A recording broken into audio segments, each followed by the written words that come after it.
1, 2, 3, go! Ah! The GV80 can go.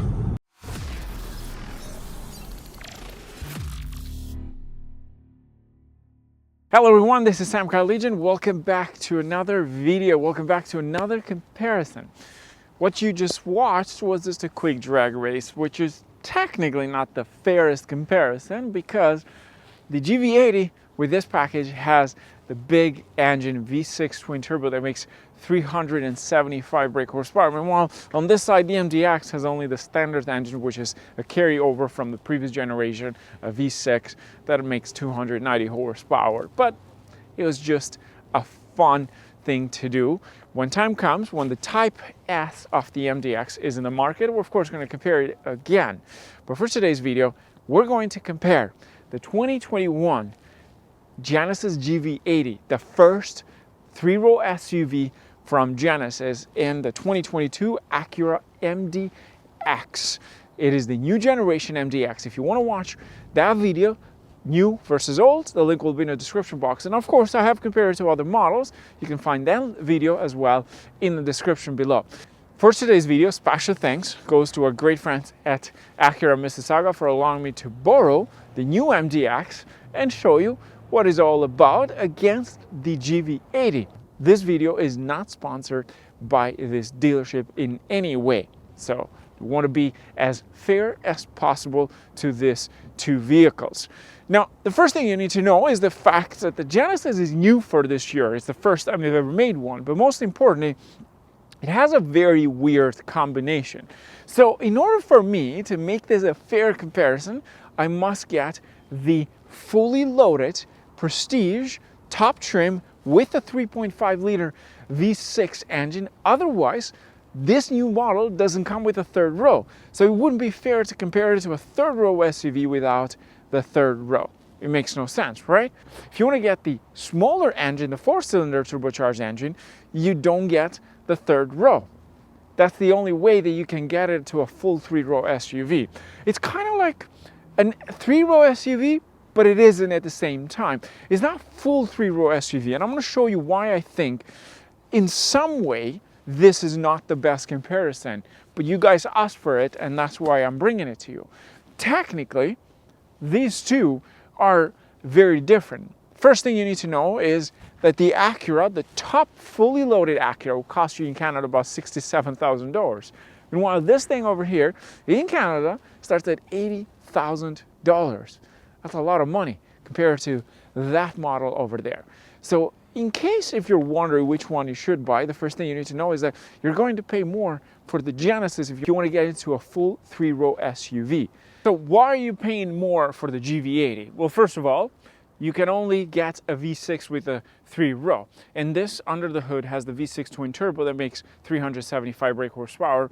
It also tows up to 6,000 pounds. It's actually quite impressive in terms of towing. The next thing you need to know is that the Acura MDX has the new 10-speed automatic transmission with this engine, which is technically similar to the engine in the previous generation. And most important, the Type S will have a turbocharged engine that makes 355 brake horsepower. That is not available yet.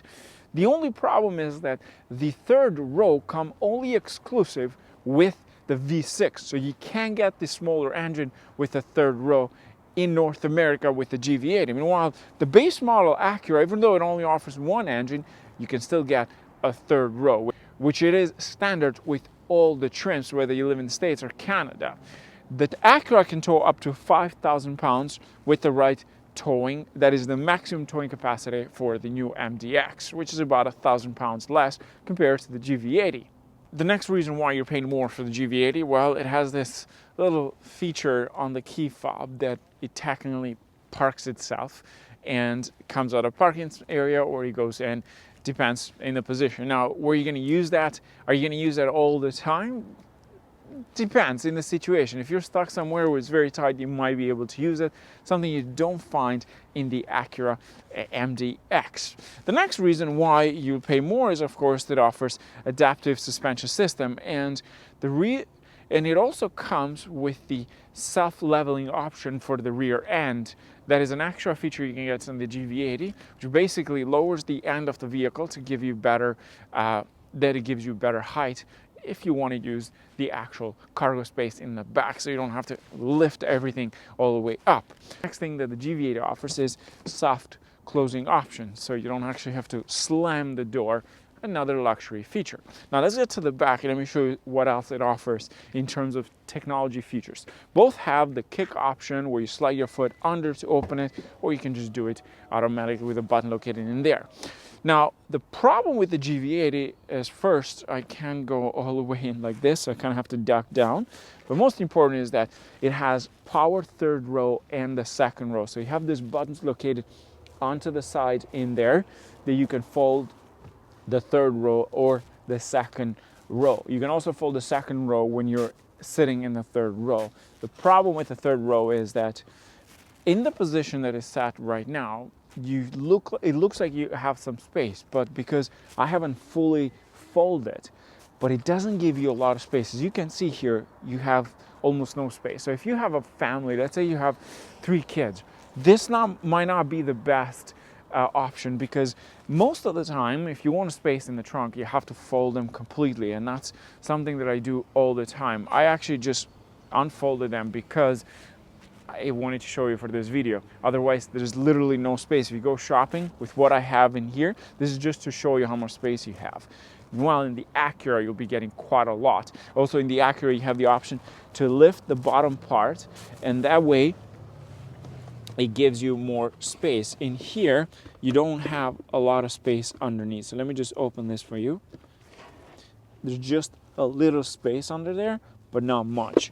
In the Acura, what you can do is just remove the cover completely, and it gives you more space underneath. So in terms of practicality, the MDX will be slightly better compared to this because of the space that it offers behind the third row. And most importantly, sitting in the third row in here, it's quite impossible. It's very hard. I've shown some footage from the video I did against the Lincoln Aviator. You can see that video. The link will be in the description box. But for someone my height, sitting into the third row, it's almost impossible. It's very, very low, and it's also very, very tight. Now let me show you the Acura MDX. First of all, as I said, you have more space underneath here. So what you can do is just remove this completely, slide it under. That way you get more space in total. This has far more space compared to the GV80. You got more cargo space in total. Also, the area here, as you can see, the difference between here and here is massive. Even if you fold the actual headrest, you're still getting quite a lot of visibility in the back. In the GV80, once you fold the seats and of course the headrest, the visibility gets reduced. Both vehicles offer climate units in the back. The difference is that in the GV80, you get ventilated seats with the upper trim for both sides. In terms of seating capacity, they both offer up to 7 seats.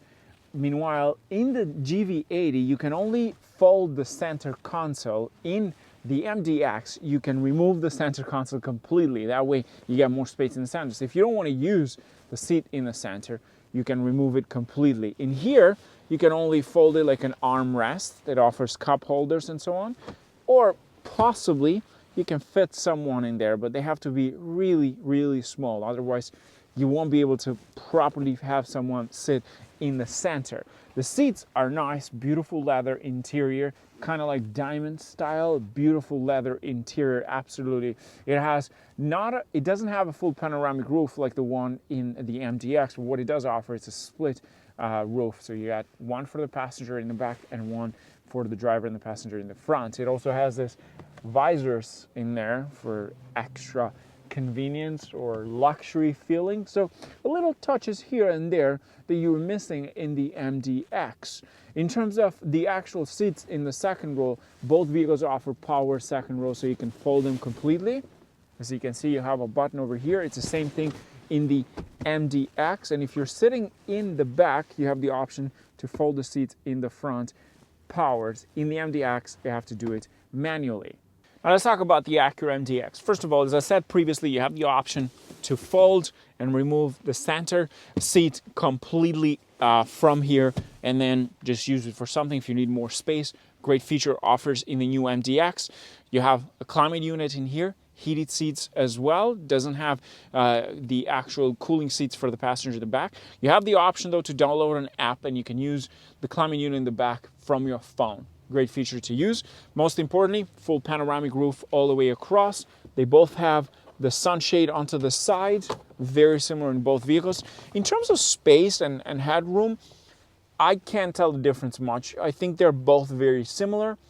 Not one is bigger or the other one smaller. To me, they both feel the same in the second row. For someone my height, I'm 6'2". The only difference is that in the back, you will get some more space in the MDX compared to the GV80. It's extremely hard to get into the third row in the GV80, and most importantly, you're never going to use them for adults unless it's an emergency where you need to get someone in the back. Other than that, if you want to use the third row for adults, you might as well just get a Tahoe or a Yukon Denali, because those vehicles, the only thing that are missing is kitchens, because everything else is inside. Now let's talk about the front area, why you're paying more for the GV80. First of all, the way the GV80 is designed, it feels fancier, more luxurious inside. You can tell the difference.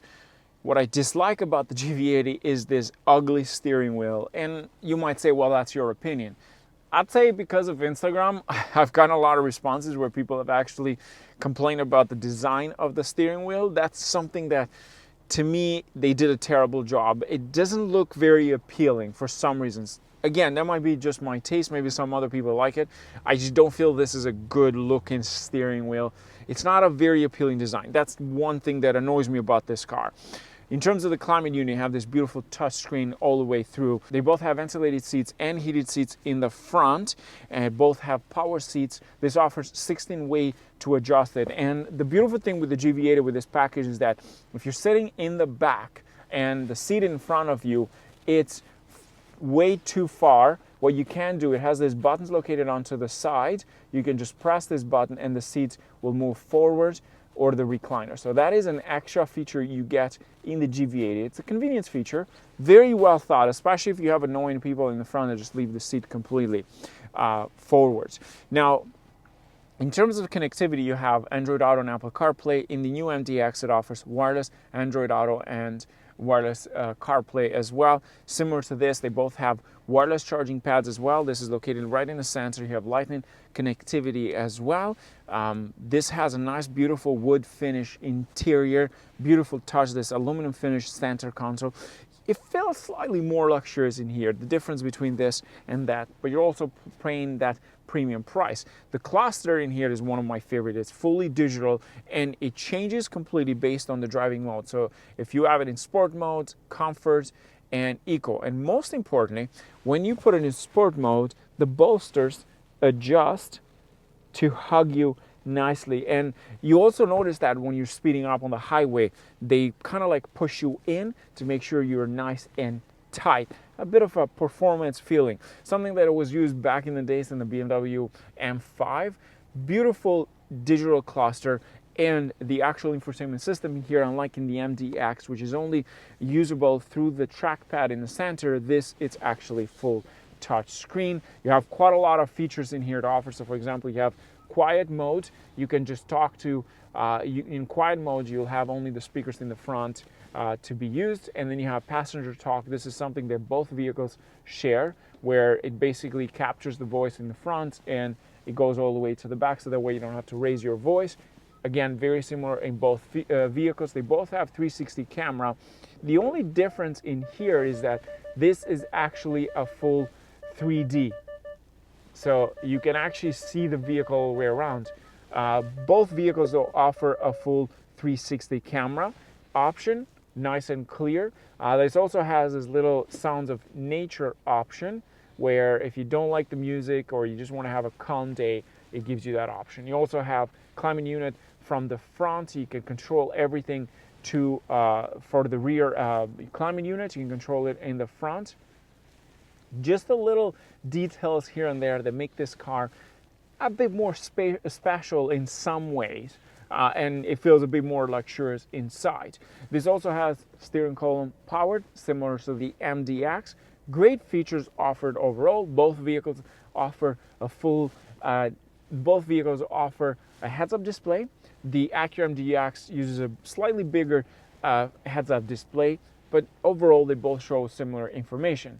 Now let's talk about the front area of the MDX. Most important, as I said, it doesn't have a touch screen. It uses a beautiful 12.3-inch infotainment display, and it uses a digital cluster. Unfortunately, the cluster, you don't see extra features such as navigation and so on. It's only there as a digital cluster, simple as that. It doesn't have a lot of great features that you could share the same way as you would with the GV80, which when you put the driver assistant package, it shows you the vehicles on the left side. I'll show you more in detail once we go for a drive on the GV80, but this is very much standard, nothing crazy.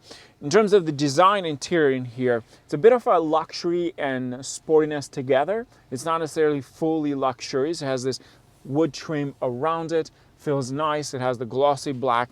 The interior in the GV80, in my opinion, looks slightly better, more luxurious, more refined, and it's just different feeling when you get inside in the GV80. You notice that luxury feeling from the center console, the steering wheel, which is pretty ugly for me, but it still has that luxury touch. In terms of the material, very much the same. You can feel beautiful leather interior in both vehicles. One thing that some people are not going to like with the MDX is the fact that it doesn't offer touchscreen, but here's the thing, when you use a screen like that, this gets very easy with time. You have a built-in 360 camera, as you can see, and most importantly, you have parking sensors as well around to help you guide, and it has the line, and it also turns on when you're driving forward if there's any objects, so that way you have better visibility of the front area. It doesn't have a 3D vehicle option where it shows you a surround area, but you do get a bird's eye view from the top. That's what it's basically is. And you also have access to it through this button located onto the center, and you can change the actual view of the camera with the same button over here. You have paddle shifters into the steering wheel. The wireless charging pad is located in the center, and you have this beautiful armrest in here. You can navigate, and basically you have a lightning port and a USB port, which is hidden. You press that, it comes out. And most importantly, I've mentioned this before, you have auto heated seats and ventilated seats. So based on the temperature outside, if it's too hot, it's going to turn on the ventilated seats. If it's too cold, it's going to turn on the heated seats. Very smart technology, and it also stays off. One thing I do notice with this is that it offers 3 memory seats for both sides. In the GV80, you only get 2 memory seats on the driver's side. And here you get it for the passenger and the driver's side. Okay, let's talk about the exterior design. Which one do I like the most out of these two? Well, I will say the GV80 does look sexy. It looks very luxurious. It has that sporting shooting brake style, in my opinion. It's high at the front, low at the back. The MDX here looks like a proper 3-row SUV, in my opinion. This looks more like a BMW X5 with an added 3rd row. That's just the way I see the GV80. Meanwhile, the MDX, it just appeals more like a full family 3-row SUV with a luxury touch. That's the difference I see in here. But in terms of the design overall, you can't deny that the GV80 does look pretty impressive with that massive grille in the front, which gets ruined once you put the front license plate. But other than that, I think the GV80 has a bit of a luxury touch compared to this model over here, the MDX. That doesn't mean that the MDX is an ugly vehicle in any way, but you can tell right beside each other, the difference is there. And in my opinion, you can't just deny that. This thing looks quite impressive. Now, I've covered everything you need to know about these two. It's time to talk about how they drive on the road. It's a bit of an unfair comparison because, as I said, the engine, but that's what we're left at this point. When the Type S comes out, we'll talk a bit more about the delivery, the power delivery between that 355 brake horsepower compared to this model over here. But for now, we're just stuck with this one. So let's go for a drive. Okay, let's go for a drive with the MDX first. Here's one thing we noticed in difference in terms of the turning radius. So let's do a full U-turn here. I'm right at the edge of it. This road here has at least 3 lanes. It's a private road. So let's do a full U-turn. Okay, I'm gonna stop now and let's see if I can turn this completely with one shot without touching the side of the road. We're gonna do the same for the GV80. Okay, like just a little bit. So you have to go all the way to the end to do a full turn, because otherwise it kind of touched the side. But other than that, it's still okay. So you need a road this size in order to do a full U-turn. We're gonna test the one in the GV80 to see how different it is as well. Maybe it's better or so, but we noticed a bit of a difference. My camera person was driving it and did a full U-turn, meanwhile me, I had to stop at some point. Now let's talk about this thing. How does it compare to the GV80? In terms of the space here, this kind of feels bigger, but most importantly, the dashboard, it's at the bottom. In the GV80, you're kind of looking up most of the time. In here, it looks very much like it's straight right here in your face. You're looking down. The sitting position, it's perfect. I actually like these seats a little bit more. And the reason I say that is because in the GV80, the center part here, the recliner, feels pushed out. So if you can adjust the bottom side, but not the top side. You can adjust the bolsters as well, and when you change the speed and when you put into sport mode, the bolsters actually get tighter, something that you're missing in here, give it a performance feeling. Maybe that's something they will offer with the Type S, we don't know, but up till now, this is what we have. Both vehicles feel very quiet inside. The difference is very minimal. Is that something the camera person agrees? Person agrees, so I'm not alone on that. It's a great three-row SUV. If you're looking for practicality and not to spend $80,000, this, in my opinion, will do the job just fine. Let's do a quick power test into Drive Sport. Let's change that into Sport as well.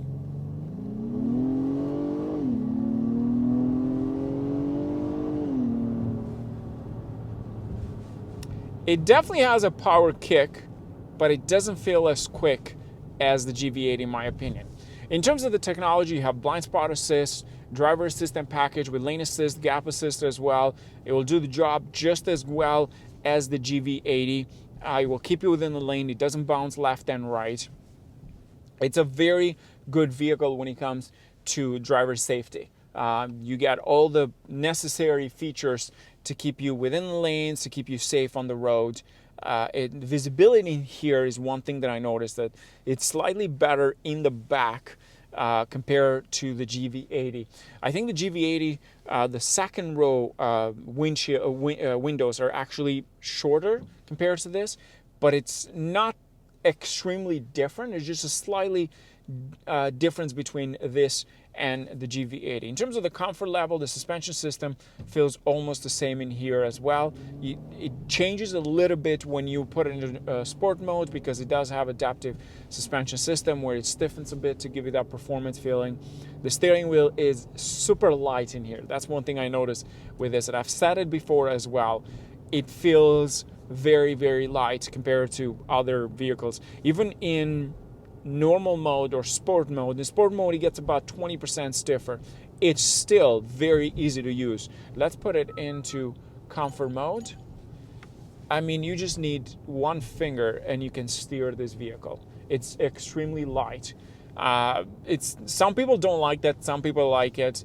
The difference between this and the GV80 is that this has definitely a much softer steering in terms of the actual stiffness. Not necessarily that it's not direct, it's just very, very light. It's a new system used in the MDX, which makes this quite light. It's beautiful inside. It is spacious. As you can see, I'm a tall person, so it feels comfortable. The seats can be adjusted. You have bolster adjustment as well. Unfortunately, this doesn't have massage seats compared to the GV80, which does offer that. Anyways, let's jump into the GV80 and let's talk about how does that compare to this. Okay, so let's take the Genesis. First of all, one thing they have in common, when you put it in reverse, the side mirrors, they tilt, so that way you get better visibility, but who cares, because at the end of the day, you have a 360 camera right in there for both vehicles. Sharp, massive screens on both.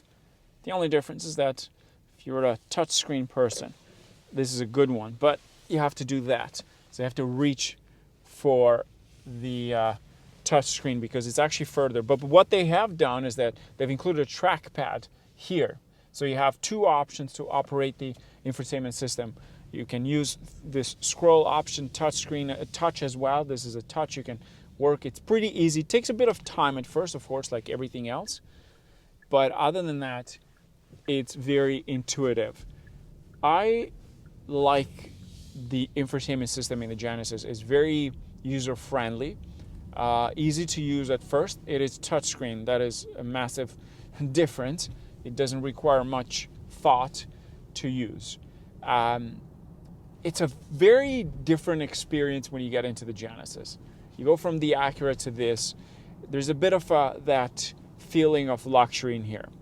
That's one thing I noticed after jumping from that to here.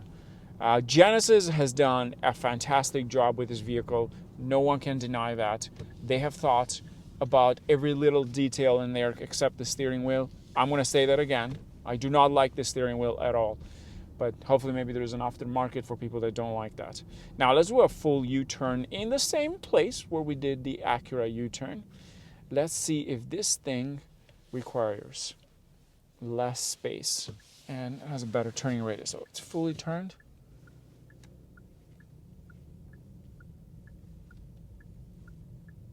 Very similar. They're not very different actually. Almost similar turning radius. This just had slightly more space when you turn, just slightly more. But other than that, they do the full U-turn. One thing I love about the Genesis is this feature here. And you've seen this in the Kia Tellurides, Hyundai Palisade, and so on. So the side view camera, which is quite helpful. I've driven this car, I think this is my 4th time I've had it, and that feature is my favorite by far. I use it all the time, and especially in certain areas where you can't see the car on your right or your left side. It works both ways. That is it's a very, very smart feature in my opinion, and it's very useful. Even at nighttime, it is quite useful. It's very sharp. It's a very sharp view.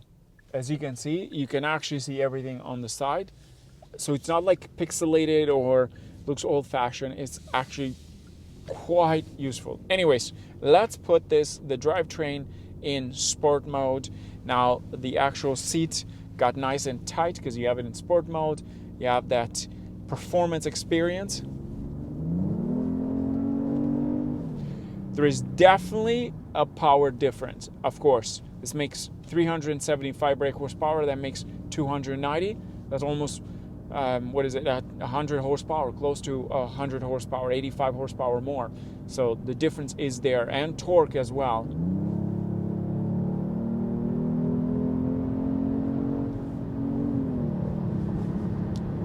There is definitely a difference between these two vehicles. I mean, specs show that, but even when you drive it, you can tell the difference between the two of them. In terms of the cabin noise, as I said, to me they feel very similar. You can't tell the difference. It's not a massive difference between the two of them. I think they're within the same range. If I had to assume between this and the MDX, let's say at 100 kilometers an hour on a highway, you're getting about 64 dB or so. That would be my guess. I've used that machine many times, so now I've got used to it. So my ears actually got used to it. I know the difference right away when I jump from one car to the other one, and in here I can't tell the difference. Now let's talk about the driver assistant package. Let's turn it on. It has lane assist, gap assist as well, but I want to show you, it's not necessarily how the system works, but more so how user-friendly it is and what you can see with the HDA option. So if you look at the cluster right now, it shows you the vehicles on the front and on my right side as you're passing, and it shows you another vehicle. So it's similar to what you've seen in Tesla. If you have seen the Tesla models, it's very much the same like that. It shows you the vehicle and then it's another vehicle passing by. Very smart technology. So you have better visibility. You also see the same thing that you see in here in the actual heads-up display. It gives you all that information. You have the car in front of you, the gap assist, and so on. The steering actively steers for you, so you don't actually have to drive legally. You need to keep your hands on the wheel, but let's say if it was not legally required. This thing could seriously drive itself. Cars are very capable of doing that today. The only problem is the legality behind it. So you're not allowed to do that at this point because no laws have been laid out for people so that you can use such systems. So even if you had a full autonomous driving, it's still useless because you're just not going to use it. It's only for safety matters. So it keeps the distance in car in front of you. It has a forward collision warning and so on. So those are the things that keep you safe. But most importantly, it will steer you. Both vehicles do the same exact thing. It will keep you within the lanes and so on. So let's talk about what's important in this comparison. First of all, most important thing that you need to know is that the only way to get the third row in here is with the 3.5 liter engine, which will cost you more. If you want to get the fully loaded one, will cost you more, $80,000. It starts in Canada. Meanwhile, top trim in Canada for the MDX, you're looking about $67,000 to start. So there's definitely a difference between these two vehicles. You're going to pay that $13,000 more for the GV80, yet it justifies that because you are receiving all these extra features, all these convenience features, all these luxury features, the audio system, the self-park in and out option through the remote control, the key fob, which is something that most of the time, 90% of the time, you're not going to use it unless some idiot just parked right beside you. I think for the money, both vehicles serve the market well. What I mean by that, if you are in a family, if you have a big family, you're looking for a more practical SUV, I think the MDX offers the practicality of a family 3-row. The GV80 is more so luxury, but with an added third row, which really doesn't add a lot of functionality because you don't get the space in the GV80. I think they threw that third row there just so people can have some sort of usage to it, but in my opinion, it's not the most useful third row. I mean, you're eliminating the cargo space by almost 60-70%. Once you lift up, fold those seats back, you're done. That's it. You got no space in the back, especially if you're taking them for a long trip. But let's say you have 2 kids and yourself and your husband, your wife. That third row, just fold it down and you have tons of cargo space. You can do the same thing with the MDX in that case if you don't want to use the third row. So it's more so what you need and of course your budget. That's another important thing with the difference between this and that. I think the GV80 would be my pick because I like how luxurious it feels inside and also that power kick. I don't know how the Type S is going to be, so I can't assume at this point. I think it will give a very performance feeling to the vehicle, but I don't think it's going to be maybe at the same level or not.